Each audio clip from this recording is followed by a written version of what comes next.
Many thanks, my colleague Noah Kipkemboy. Let's now furnish you with the details after Noah has now set the pace for our conversation today. So first of all, let's give you an overall performance of the domestic economy. Economy rebased to 2016. Of course, that revised GDP was estimated to 10.73 trillion Kenya shillings.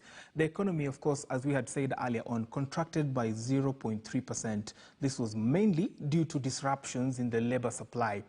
Let's look at some of the sectors that did well. So agriculture sector was up 4.6%, with tea production up 24.1%. Horticultural earnings, on the other side, got us 3.9% to 150.2 billion Kenya shillings. Of course, those are some of the numbers right there from the agricultural sector. Let's give you more on the environment and natural resources, where mineral production went down 5.8% to 22.7 billion Kenya shillings.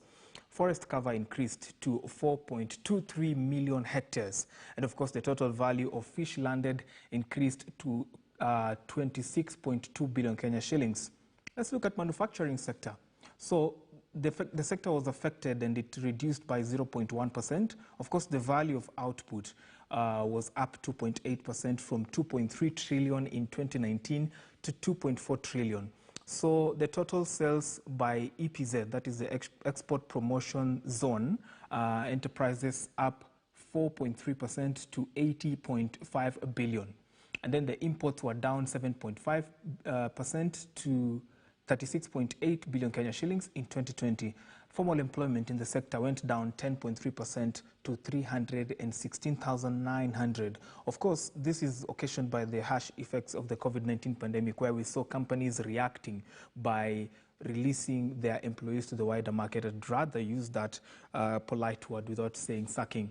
So let's talk about the building and construction sector. Construction sector went up 11.8%, I beg your pardon, with cement consumption going up 21.3% from 6.1 million tons to, get this, 7.4 million tons. The total length of roads under bitumen went up 1.8% to 22,600 kilometers. The wage on employment went up 33% to 230,500. Let's look at financial sector. We're talking about banking, insurance, the fintech area, and how they performed. So this subsector grew 5.6%, with total domestic credit going up 18.6%. Credit to the national government increased to 1.358%. We're talking about things like T-bills, government bonds, of course, what you and I are contributing towards the construction of the infrastructure by use of those government instruments. Now, let us look at now the private sector, the credit accorded to the private sector. We're talking about corporate bonds, and we've been seeing companies in Kenya giving a lot of corporate bond issuance. So, of course, the private sector loans accorded to them went up by 8.4% to 2.891 trillion Kenya shillings. International trade and balance of payments.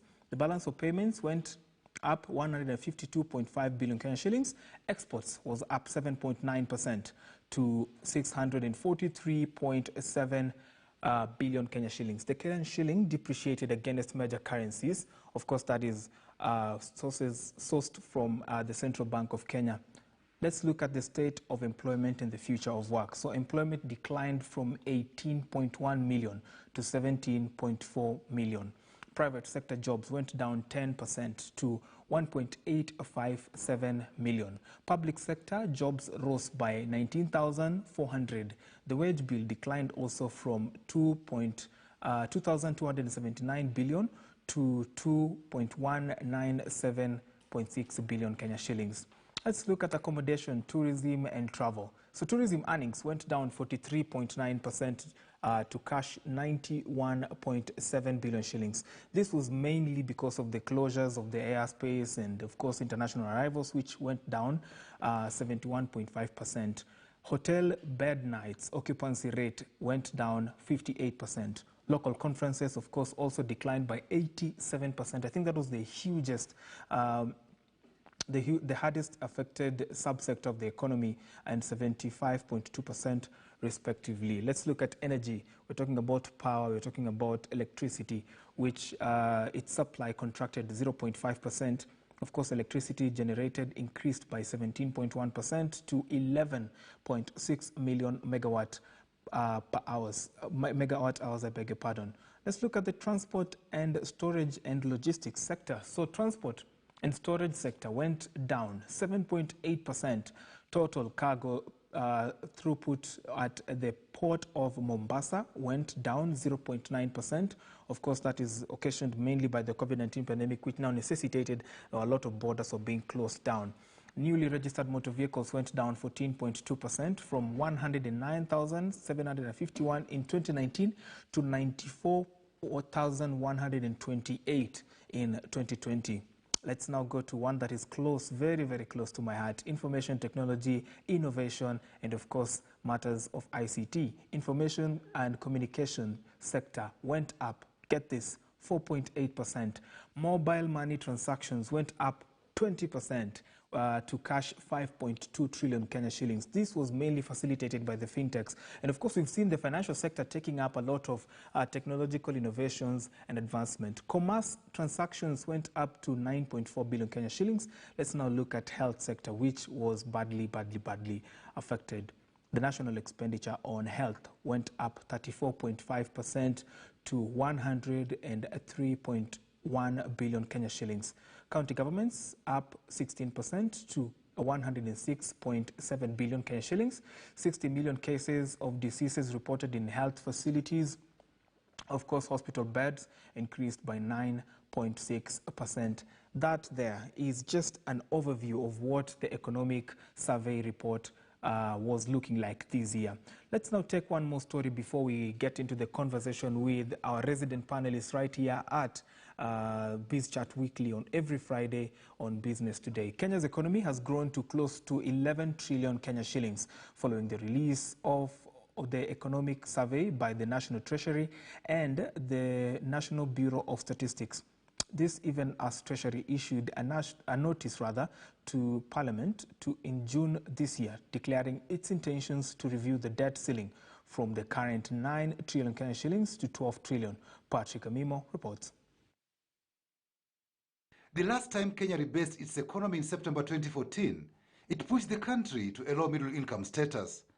This locked Kenya from accessing most concessional loans available to low-income economic countries, but allowed access to more commercial funding through the Eurobond and syndicated loans. The government's huge appetite for loans to fund infrastructural projects has since pushed Kenya's total public debt to 7.7 trillion shillings as at June this year. The revised nominal GDP was estimated at 10.753 trillion in 2020, from 10.256 trillion in 2019. There's a growth, not marginal, but growth by over 500 billion. Don't see any evidence that the function of this rebasing was, one, to manipulate economic data, to provide a bigger base for the economy, to allow the government to be able to expand its borrowing. In June, the government unveiled a 3.6 trillion shillings budget with a budget deficit of 1.2 trillion shillings.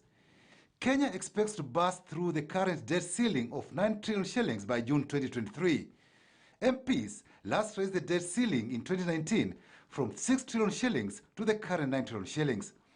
This explains the government's new push to review the debt ceiling to 12 trillion shillings. Through the reforms that we've put in place for the last few months, Kenya Revenue Authority has been performing beyond the target. Every month we collect close to 5 billion above the targets that they are given. Debt is paid for from revenues. Sure. So what is going to happen, because of this small percentage difference, it's going to show that revenues have to grow by a bigger share to actually match the change in GDP. The review of GDP comes against the backdrop of the fourth Eurobond offer, amounting to 253 billion shillings. The National Treasury plans to borrow a total of 929 billion shillings from local and foreign sources to plug the deficit. It also has an extra 609 billion shillings debt redemption bill for this financial year, which will see it borrow to repay maturing debt. We want to continue reducing our budget deficit to enable us live within our means. Gap between public spending and public revenues as shares of GDP is actually larger than we thought before. And what it confirms is a quote-unquote belt tightening that the government of Kenya needs to do in terms of closing the revenue gap. The level of real GDP for the base year 2016 was revised from 4.3 trillion shillings to 7.6 trillion shillings. In 2019, total GDP was revised by 5.3% from 9.7 trillion shillings to 10.3 trillion shillings. The reviews have been occasioned by enhanced coverage of economic activities in the informal sector.